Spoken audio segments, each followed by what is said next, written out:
सर्वांना ख्रिस्तामध्ये सलाम. या नवीन तिमाहीमध्ये आपल्या सर्वांचं स्वागत करत आहे. आणि ह्या नवीन तिमाहीचा जो मथळा आहे तो आहे सांकेतिक, चिन्हात्मक आणि प्रतिकात्मक चिन्हे आणि भविष्यवाणीचे स्पष्टीकरण. या नवीन तिमाहीमध्ये आपण फार गोडी असलेले, फार मजेदार गोष्टी आपण शिकणार आहोत. यावेळेस आनंद वाटतो का एक नवीन गट जो माझ्या बरोबर आहे त्यांचा परिचय करून देण्यासाठी. तत्पूर्वी आपण प्रार्थना करूया आणि आपल्यामध्ये पास्टर नंदू कारंडे आहेत, ते आपल्यासाठी प्रार्थना करतील. आपण प्रार्थना करूया. स्वर्गीय महान पवित्र परमेश्वर, दयाघन ईश्वरा, तुझे आभार आणि उपकार मानतो, तुला धन्यवाद देतो. आज आम्ही तुझ्या पवित्र वचनातून शिकत असताना आणि शिकवत असताना या पॅनलवर तुझा आशीर्वाद पाठव, तुझ्या पवित्र आत्म्याचं मार्गदर्शन कर आणि तुझं पवित्र गौरव याद्वारे होऊ दे. येशूच्या नावाने मागतो, आमेन. पुन्हा एक वार मला आनंद होत आहे का जो गट आहे त्यांचं मी इथं ओळख करून देत आहे. माझं नाव सुमित बोरगे आहे आणि मी परिचय आणि रविवारचं सत्र बघणार आहे. माझ्या उजव्या हाताला पास्टर सुधीर बनकर आहेत. सलाम, माझ्याकडे सोमवारचं सत्र आहे आणि या सत्राचं शीर्षक आहे देवाची इच्छा आहे की समजावे. त्यांच्या उजव्या हाताला पास्टर अमित पारदे आहेत. सर्वांना सलाम. माझं जे सत्र आहे त्याचं शीर्षक आहे दानियल वचन गुप्त ठेव. त्याचप्रमाणे पास्टर नंदू करंडे आज आपल्यामध्ये आहेत. सर्वांना सलाम.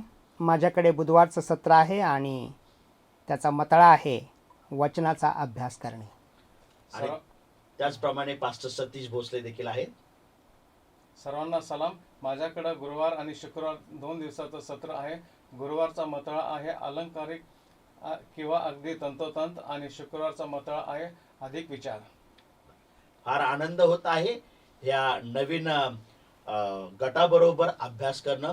पुन्हा एक वार आमच्या सर्व प्रेक्षकांचं ह्या धड्यासत्रामध्ये स्वागत करत आहे.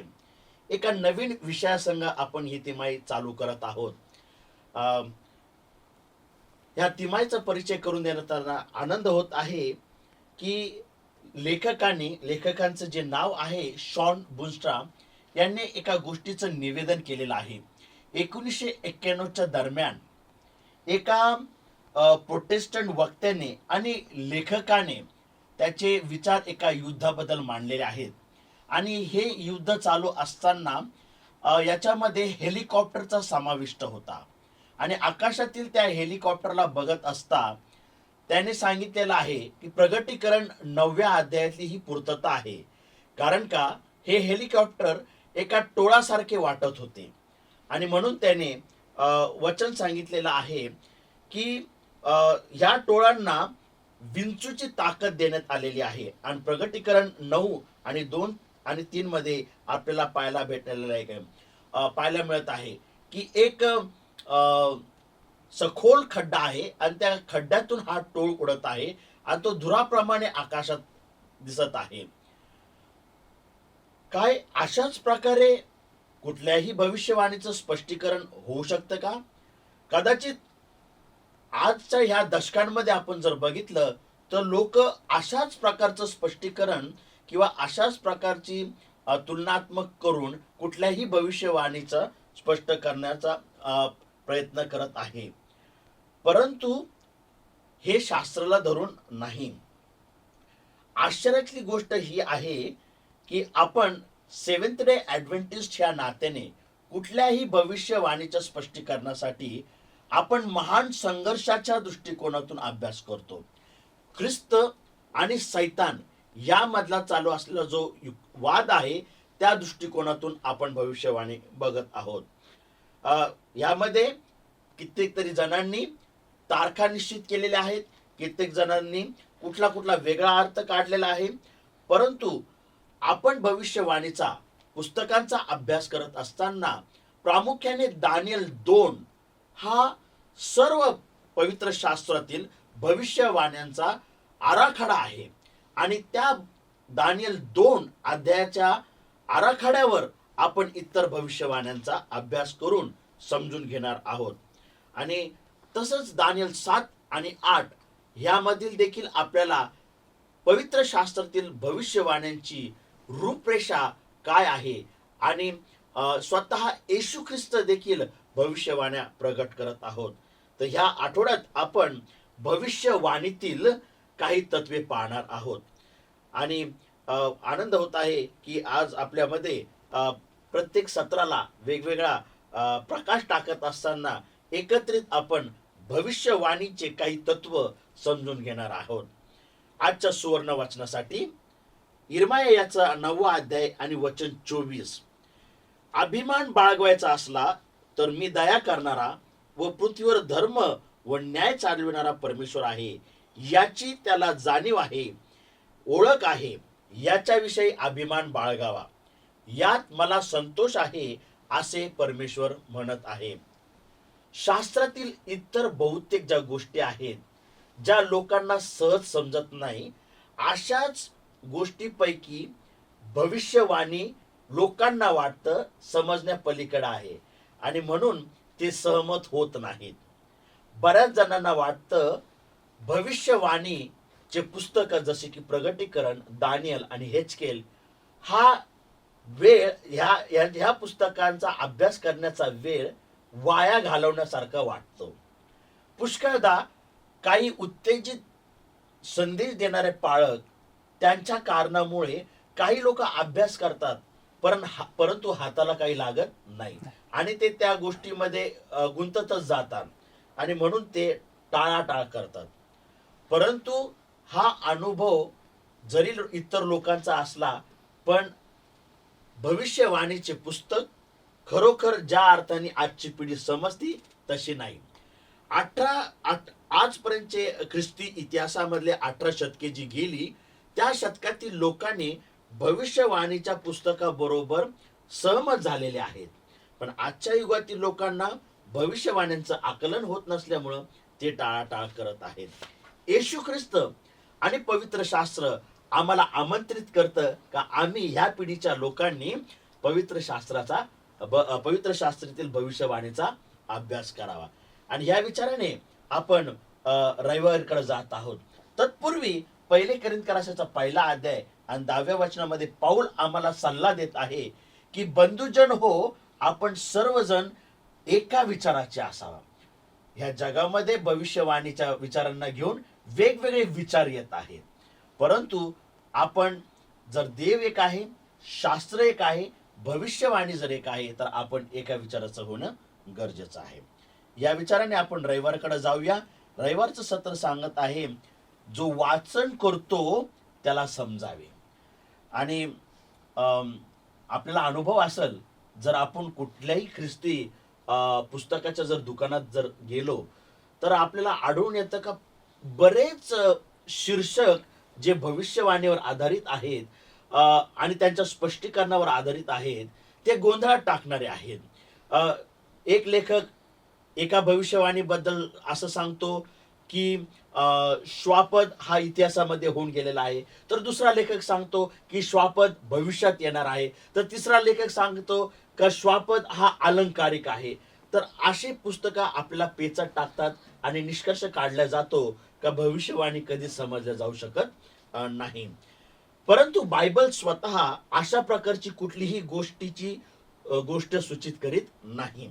त्याऐवजी ते आपणास वाचण्यास आमंत्रित करते. आणि आपल्याला शास्त्रामध्ये काही वचन आपल्याला जर आपण बघितलं तर या वचनातून आपल्याला समजतं की पवित्र शास्त्र आपल्याला भविष्यवाणीच्या पुस्तकं वाचण्यासाठी आमंत्रित करत आहे.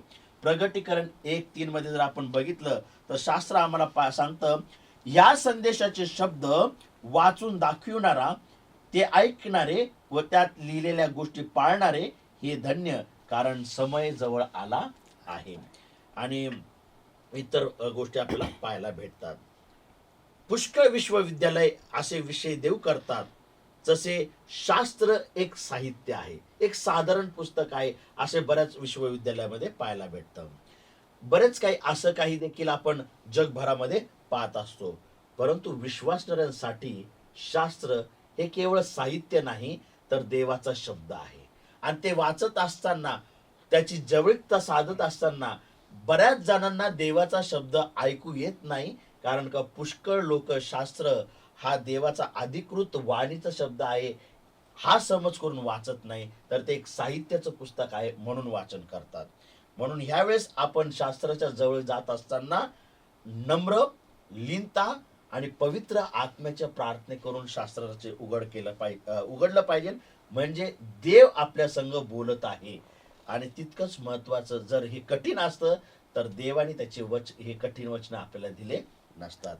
जे बायबल वाचतात ते केवळ त्याचा संदेशच हरवत नाहीत, तर ज्या पानामध्ये देवाचे प्रेमळ व पवित्र चरित्र प्रगट केले आहे त्याविषयी गैरसमज करून घेतात. पुष्कळांना जाणीव होण्यापेक्षा हे करणे सोपे आहे. म्हणून योग्य साधने, योग्य वृत्ती यांच्याशिवाय पवित्र आत्म्याच्या मार्गदर्शनाखाली केवळ बायबल वाचणे हे हानिकारक ठरू शकतं. म्हणून आपण भविष्यवाणीचा अभ्यास करत असताना प्रेक्षकांना आम्ही विनंती करतो का त्यांनी पवित्र आत्म्याचं ज्ञान मागावं, कारण का ह्याच भविष्यवाणीच्या पुस्तकात त्याच देवाचे शब्द आहे जो म्हणला आकाश हो, समुद्र हो, तारे हो, तोच परमेश्वराने भविष्यवाणीतील शब्द दिलेले आहेत. या विचाराने आपण पुढील सत्राकडे जात आहोत. सोमवारचं सत्र आपल्यामध्ये पास्टर बनकर आहेत, ते चालवते. धन्यवाद पास्टर. यावेळेस आपण सोमवारच्या सत्रामध्ये जाणार आहोत आणि त्याचा जो मतळा आहे की देवाची इच्छा आहे की समजावे.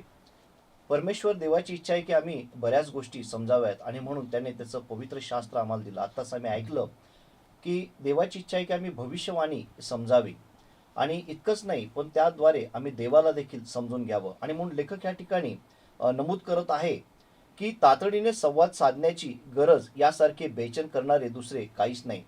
या ठिकाणी आम्ही पाहतो की संवाद मानवी जीवनातील सर्वात महत्त्वाचा जो घटक आहे तो म्हणजे संवाद आहे. संवादाशिवाय आम्ही एकमेकांपर्यंत आमचे विचार पोचवू शकत नाही. संवादाशिवाय आम्ही एकमेकांना जाणू शकत नाही, एकमेकांची माहिती आम्हास प्राप्त होऊ शकत नाही.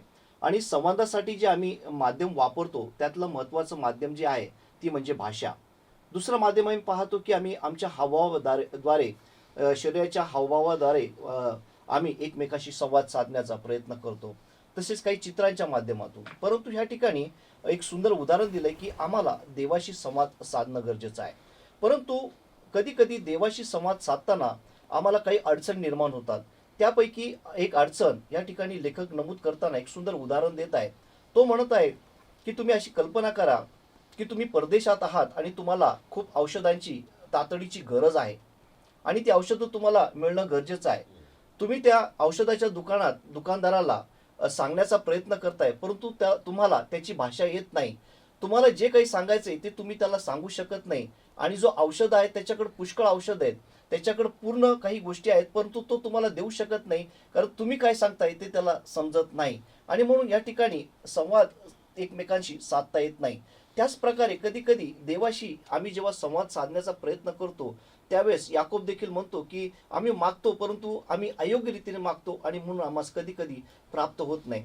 मग ह्या ठिकाणी समस्या देवासोबत नाहीये, कारण आम्ही पाहतो की बायबल आम्हाला सांगतं की यशाया याचा 55 अध्याय आणि 9व्या वचनात स्पष्ट लिहिलंय की माझे मार्ग तुमच्या मार्गाहून आणि माझ्या कल्पना तुमच्या कल्पनाहून खूप उंच आहेत. परमेश्वराची कुठली समस्या नाही. परमेश्वर सर्वज्ञ आहे, त्याला सर्व गोष्टीचं ज्ञान आहे, त्याला सर्व भाषा येतात आणि तो आमच्याशी सर्व पद्धतीने संवाद साधू शकतो. समस्या परमेश्वराशी नाही, पण समस्या नेमकी कुठे आहे? समस्या नेमकी मानवाजवळ आहे. कारण माणसाला देवाशी बोलण्यासाठी लेखक म्हणत आहे की आम्हाला ती बुद्धीची क्षमता नाही किंवा आमच्याकडे ते योग्य शब्द नाहीत की ज्याच्याद्वारे आम्ही देवाशी योग्य संवाद साधू शकतो. बरं, दुसरी गोष्ट आत्ताच आम्ही रविवारच्या सत्रात पास्टरांनी खूप सुंदर सांगितलं की देवाला समजण्यासाठी, देवाचं वचन समजण्यासाठी आम्हाला पवित्र आत्म्याच्या मार्गदर्शनाची गरज आहे. कारण बरेचदा लोक देवाचं जे शास्त्र आहे ते या गोष्टीवर आज विश्वास ठेवत नाहीत बरेचसे लोक की ते देवानी दिलेलं आहे. कारण त्याचा मूळ लेखक हा परमेश्वर आहे, देव आहे.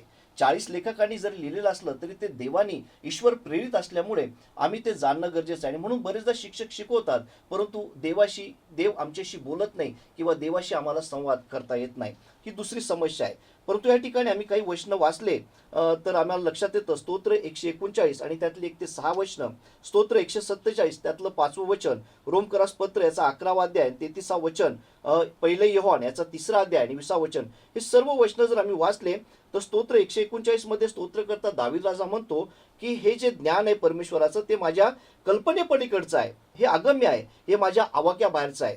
स्तोत्र 147 आणि 5व्या वचनात बायबल आम्हाला सांगतं की प्रभू थोर व महासमर्थ आहे, त्याची बुद्धी अमर्याद आहे. पहा, देवाची बुद्धी, देवाचं ज्ञान मानवापेक्षा अमर्याद आहे, ते खूप मोठं आहे. आणि हे सत्य आहे की देवाला कोणी मनुष्य पूर्णपणे समजू शकत नाही, कारण तो अमर्याद व सर्वज्ञ आहे. सरतेशेवटी आम्ही उत्पत्तीविषयी किंवा आपल्या उत्पन्नकर्त्याविषयी सगळ्याच गोष्टी पूर्णपणे आकलन करण्यास आम्ही असमर्थ आहोत. पण बायबल पुन्हा आम्हाला काही महत्वाची गोष्ट 2 तिमोथी याचा 3रा अध्याय 14 आणि 15 वचनात आम्हाला सांगतं. या ठिकाणी लिहिलेलं आहे की तू तर ज्या गोष्टी शिकलास व ज्याच्याविषयी तुझी खात्री झाली आहे त्या धरून राहा.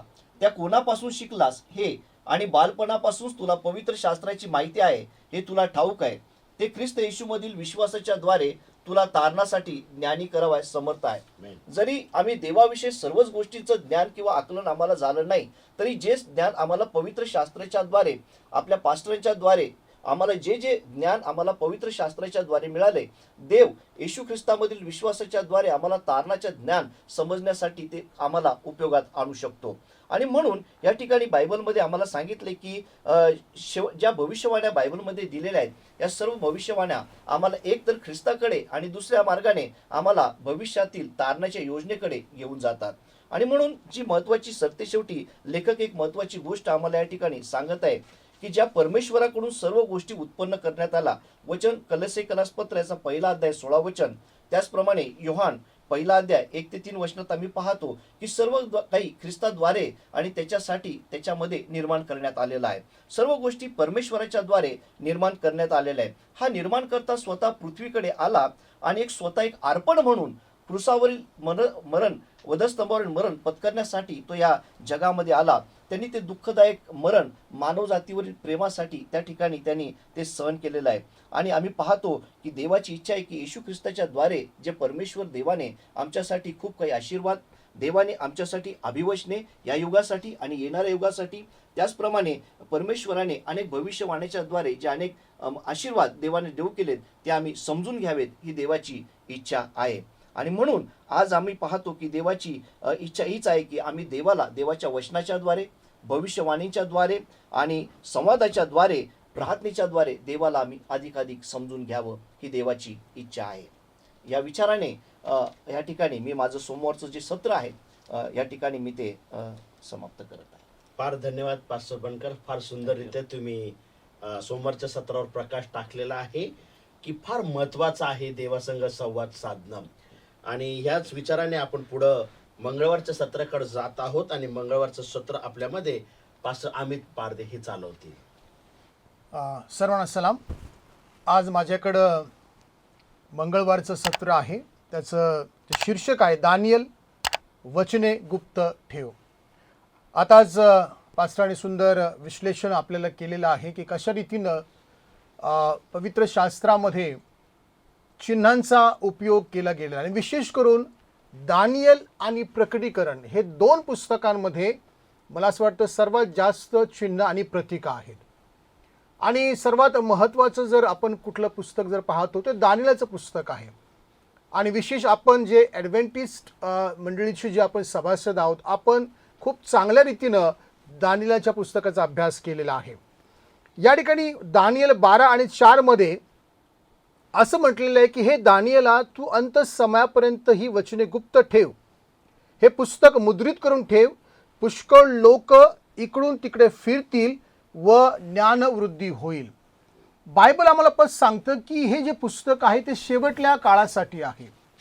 मध्यंतरी किंवा मध्यंतराच्या काळापर्यंत हे पुस्तक थोडक्यामध्ये त्याचं ज्ञान किंवा त्याचं जे प्रकटीकरण आहे ते आपल्यासाठी गुप्त ठेवण्यात आलं होतं.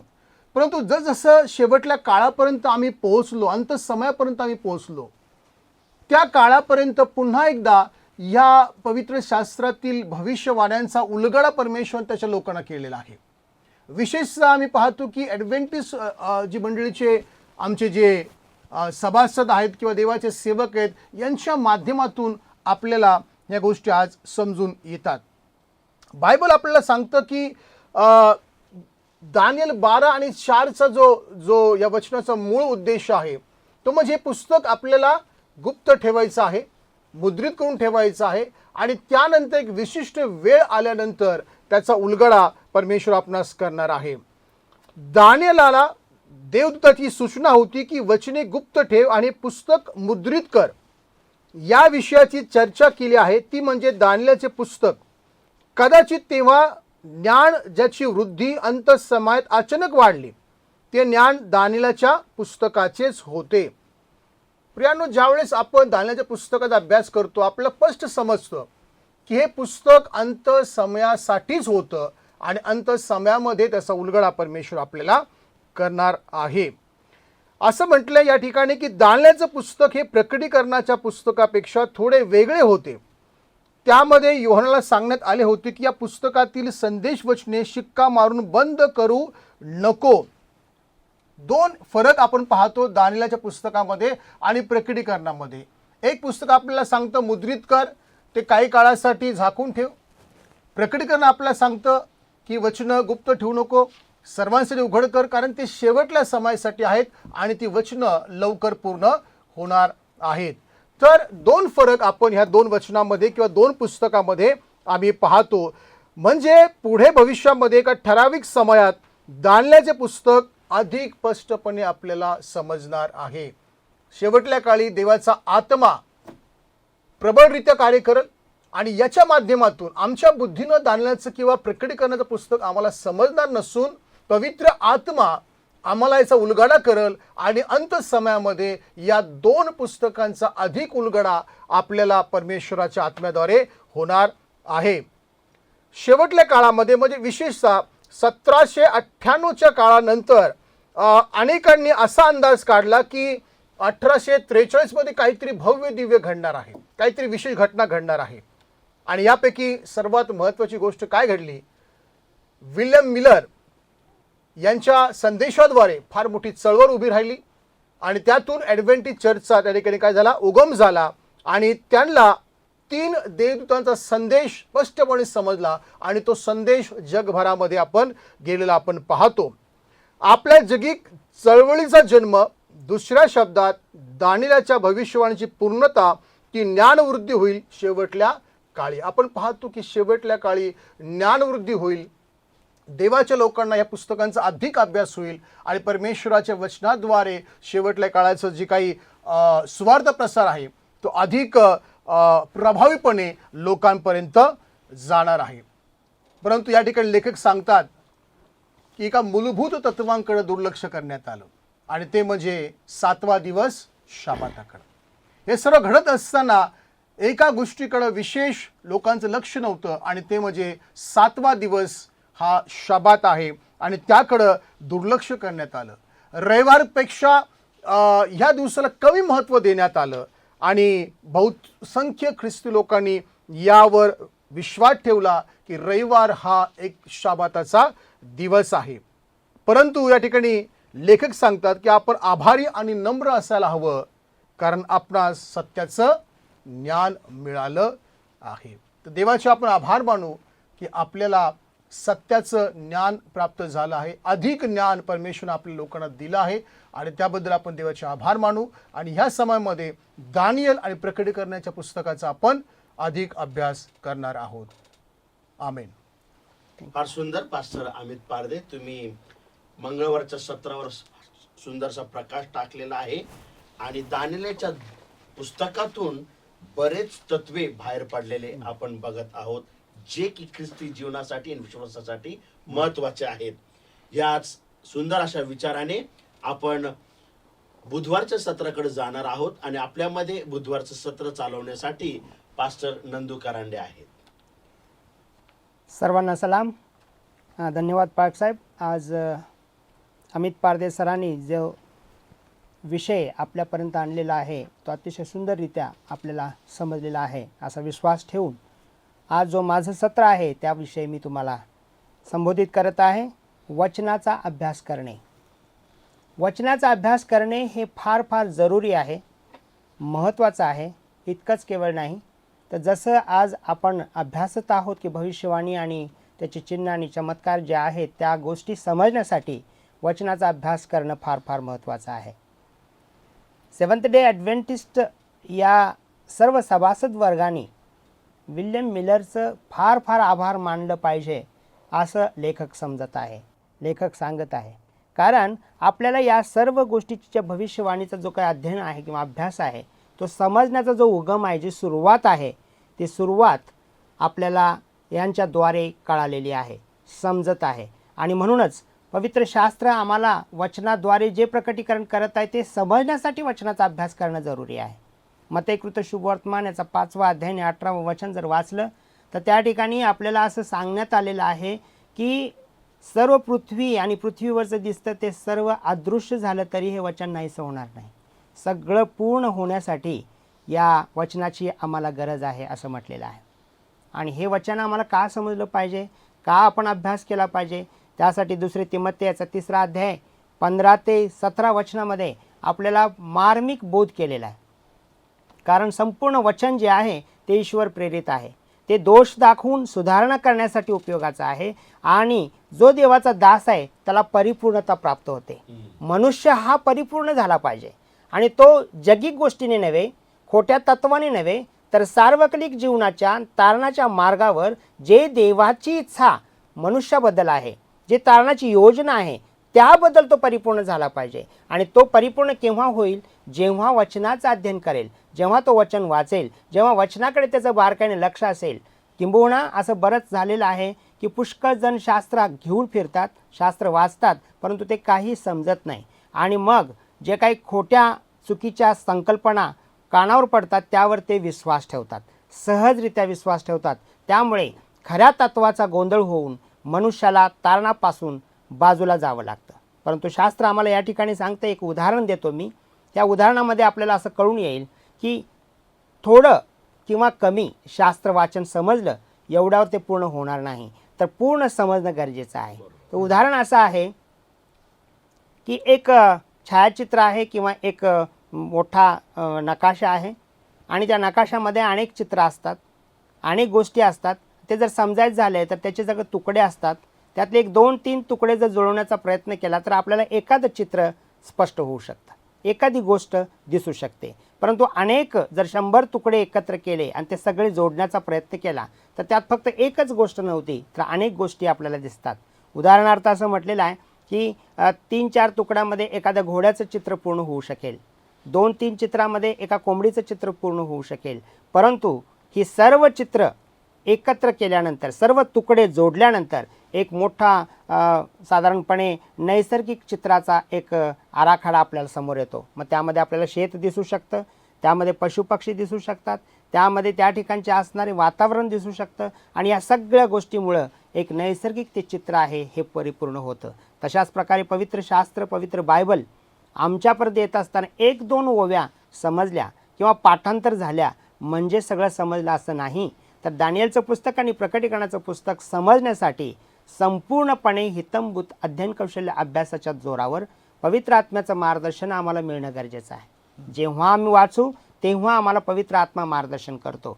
कारण प्रत्येक शास्त्रलेखा ईश्वर प्रेरित असून तो दोष दाखवून सुधारणा करण्यासाठी उपयोगाचा आहे आणि तो देवाच्या दासाला परिपूर्ण करण्यास प्रबळ आहे. आणि म्हणून जेव्हा केव्हा तुमच्या आणि माझ्या जीवनामध्ये परमेश्वराबद्दल, तारणाबद्दल जे संकुचित मनोवृत्ती आहे, जसं की पहिल्या रविवारच्या सत्रामध्ये आपण पाहिलं की पुष्कळ लोक वचनाकडे एक साधारणपणे एक साधं पुस्तक आहे किंवा एक वाङ्मय पुस्तक आहे असं समजलं जातं. परंतु पवित्र शास्त्र वाङ्मय पुस्तक नाही आहे. पवित्र शास्त्र हे जीवनी पुस्तक आहे. त्यातला जो काही सर्वात महत्त्वाचा जो तारणाबद्दलची योजना आहे ते वेळोवेळी देव अंशांनी प्रकाराप्रकाराने मनुष्याशी बोललेला आहे. ज्या त्या सिच्युएशनला पुढे जाऊन तारणाच्या योजनेबद्दल स्पष्टीकरण प्रभू येशू ख्रिस्ताने केलेलं आहे आणि ते भविष्यवाणी, तो चिन्ह आणि चमत्कार पुढे प्रकट होत असताना आम्ही ते पाहत आहोत.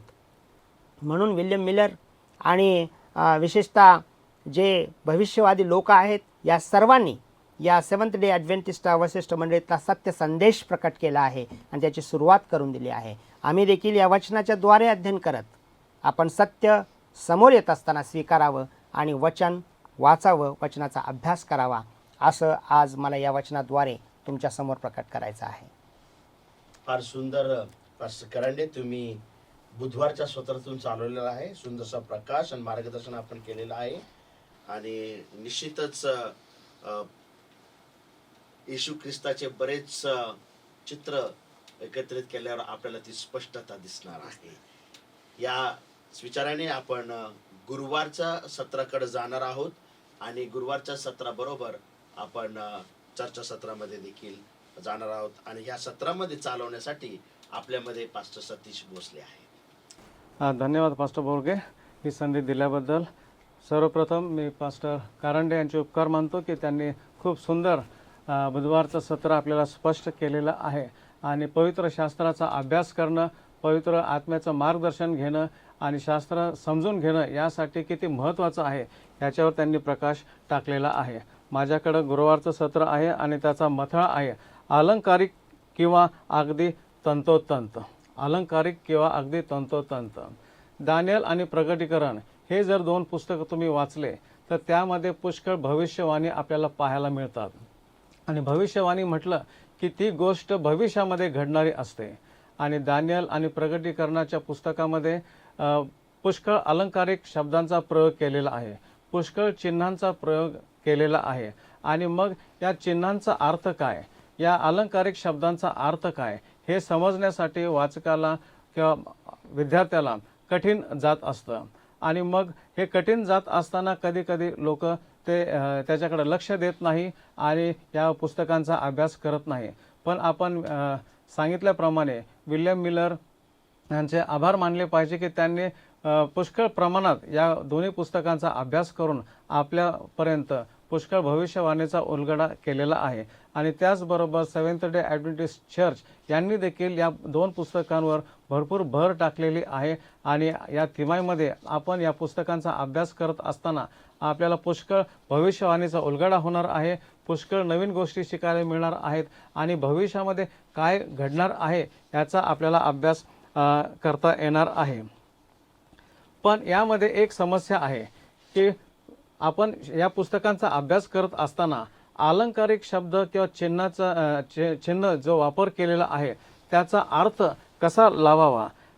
याचं उत्तर आहे की आपण फक्त एकच वचन घेऊन त्याचा अर्थ काढू नये, तर आपण पूर्ण शास्त्रामध्ये त्याचा उलगडा कसा केलेला आहे, त्या अलंकारांचा किंवा त्या शब्दांचा, त्या चिन्हांचा उपयोग कसा केला आहे असं पूर्ण शास्त्रामध्ये त्याचे वेगवेगळे वचन पाहून त्याचा अर्थ काढणं गरजेचं आहे.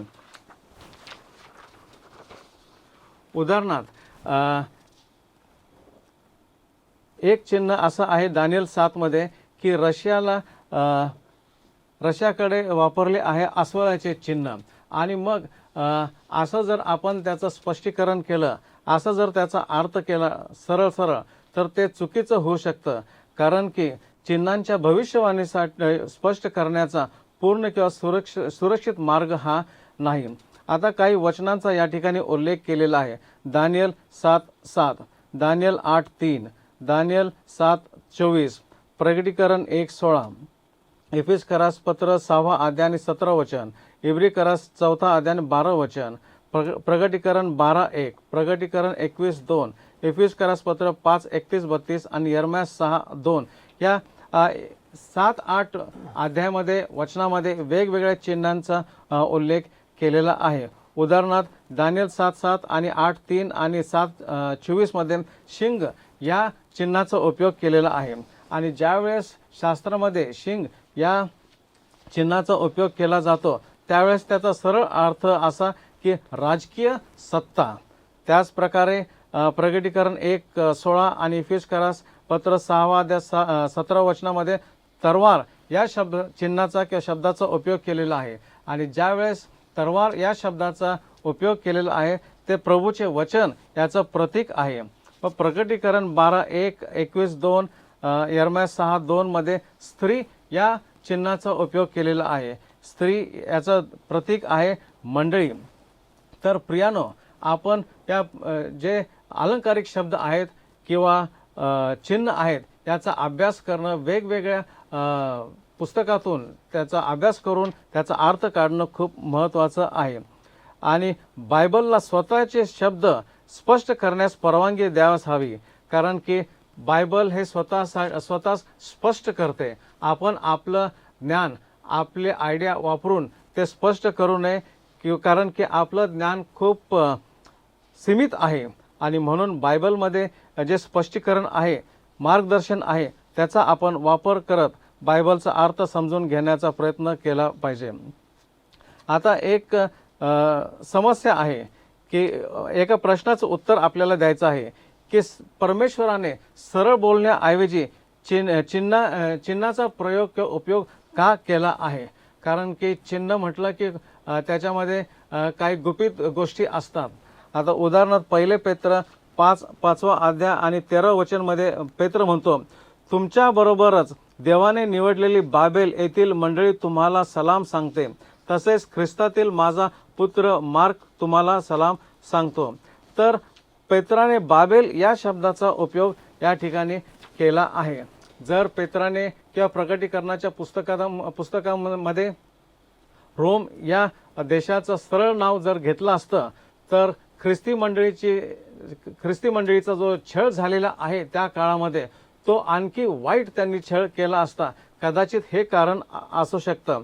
पण कारण काही असो, आपण विश्वास ठेवा की चिन्हे काय आहेत हे आम्हा समजावे अशी देवाची इच्छा आहे. आणि त्याच कारणाने परमेश्वराने या सर्व भविष्यवाण्या आपल्याला दिलेल्या आहेत. म्हणून प्रियानो, की आपण अलंकारिक आणि चिन्ह या शब्दांचा अभ्यास करत असताना बायबलचं मार्गदर्शन घेणं खूप गरजेचं आहे.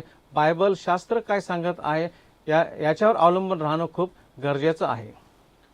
फार सुंदर पास्टर सतीश, तुम्ही गुरुवारच्या सत्रावर प्रकाश टाकलेला आहे. यावेळेस आपण एका वाक्याच्या निष्कर्षाकडे जाणार आहोत.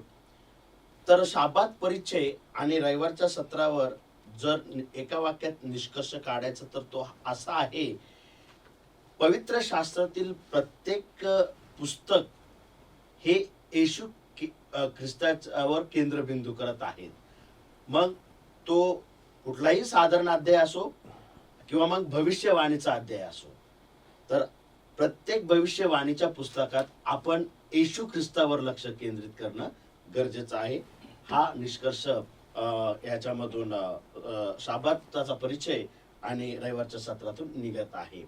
पास्टर बनकर, सोमवारच्या सत्राचा जो आपण निष्कर्ष काढण्याचा प्रयत्न केला तर त्या ठिकाणी आम्ही पाहतो की देवाची ही इच्छा आहे की आम्ही देवाला आणि देवाच्या वचनामध्ये ज्या भविष्यवाण्या केलेल्या आहेत त्या आम्ही समजून घ्याव्यात, ही देवाची इच्छा आहे. आणि म्हणून त्यासाठी आम्ही देवाच्या वचनाच्या द्वारे योग्य संवाद साधणं गरजेचं आहे. आणि ही देवाची इच्छा आहे की आम्ही देवाशी योग्य संवाद साधावा, म्हणजे त्याचा उलगडा, भविष्यवाण्याचा उलगडा करण्यामध्ये देव आम्हाला निश्चित मदत करेल. ही देवाची इच्छा आहे की आम्ही भविष्यवाणी आणि देवाचं वचन समजून घ्यावं. या ठिकाणी मंगळवारच्या जो चर्चासत्राचं जर आपण सारांश घेतला तर आपण देवाचे आभार मानले पाहिजेत की शेवटल्या काळामध्ये सत्याचं ज्ञान परमेश्वराने आपल्याला विशेष प्रकारे दिलेलं आहे. आणि विशेषतः जे ॲडव्हेंटिस्ट मंडळी आहे तिला परमेश्वरानं अधिक ज्ञान दिलेलं आहे, जेणेकरून आपण 3 देवदूतांचा संदेश जगापर्यंत घेऊन जावा. जर याचा उलगडा आम्हाला झाला नसता तर कदाचित या गोष्टीला अजून वेळ लागला असता. परंतु या चर्चासत्राचा सारांश आपण असं घेऊ शकतो की आपण आभार मानले पाहिजे देवाचे की आज आपल्याला पुष्कळ सत्याचं ज्ञान झालेलं आहे आणि हे सत्य आपण इतरांपर्यंत आता घेऊन जाणं गरजेचं आहे. बुधवारचं जे सत्र आहे त्यामध्ये वचनाचा अभ्यास करणे हे अत्यंत महत्त्वाचं आहे. कारण या वचनाद्वारे पवित्र आत्म्याचं मार्गदर्शन आपल्याला होईल आणि तारणाच्या योजनेमध्ये आपण असफल होणार नाही. आणि म्हणून प्रत्येक विश्वासणाऱ्या भक्तगणाने देवाच्या वचनाचा अध्ययन कौशल्य अभ्यास करावं आणि त्याद्वारे तारणाची योजना समजून घ्यावी असं मला वाटत आहे. असं सतीश आपल्याला गुरुवारचं परमेश्वराने आपल्याला दानिएल आणि प्रकटीकरण हे पुस्तकं दिलेलं आहेत. त्यामध्ये चिन्हांचा वापर केलेला आहे, त्यामध्ये अलंकारिक भाषेचा वापर केला आहे, पण ते समजण्यासाठी त्याचं उत्तर देखील शास्त्रामध्येच आपल्याला आढळून येतं. आपण शास्त्राचा खोल अभ्यास केला तर या पुस्तकाविषयी आपल्याला अधिक प्रकाश मिळतो. आणि शेवट करायचा म्हणजे पाळक वर्ग आणि लोक यांनी घोषणा केली की दानिएल आणि प्रकटीकरण यांच्या भविष्यवाणी ग्रहण करता न येणारे रहस्य आहेत. पण असे नाही, कारण की मत्तई 24:15 मध्ये लिहिलेलं आहे, जो कोणी वाचतो त्याला समजावे. आणि हे ठाम विधान की प्रकटीकरण रहस्यमय आहे आणि समजून घेता येत नाही. पुस्तकाच्या शीर्षकाद्वारेच ते विवादास्पद आहे हे समजते. येशू ख्रिस्ताचे प्रकटीकरण हे त्याने आपल्या दूताला पाठवून निजदास योहान याला कळविले, आणि म्हणून आपण या पुस्तकांकडे लक्ष केंद्रित करून याचा खोल अभ्यास करणं गरजेचं आहे. फार सुंदर. आमच्या सर्व पाळक वर्गाने सुंदरसा प्रकाश आपापल्या सत्रावर टाकलेला आहे. आणि यावेळेस पवित्र वचनाला अनुसरण आमच्या सर्व प्रेक्षकांना एकच सांगायचं आहे की भविष्यवाणीचे पुस्तक ही कुठली जुनी वायोलिन नाही ज्याच्यावर कुठलीही धून वाजवता येऊ शकेल. तर प्रगटीकरणाचं पुस्तक आणि दानिएल हे ख्रिस्ताचे प्रगटीकरण आहे, ह्या विचाराने आपण या भविष्यवाणीचा अभ्यास करूया. जर हा व्हिडिओ आपल्याला आवडला असेल तर लाईक दाबा, आणि जर तुम्ही या चॅनलवर नवीन असाल तर सबस्क्राईब करा, आणि आध्यात्मिक उन्नतीसाठी बेल आयकॉनवर क्लिक करून तुम्ही जुळू शकता.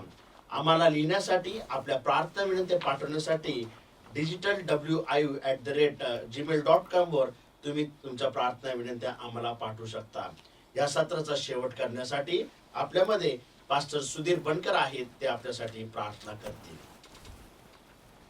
आपण प्रार्थना करू.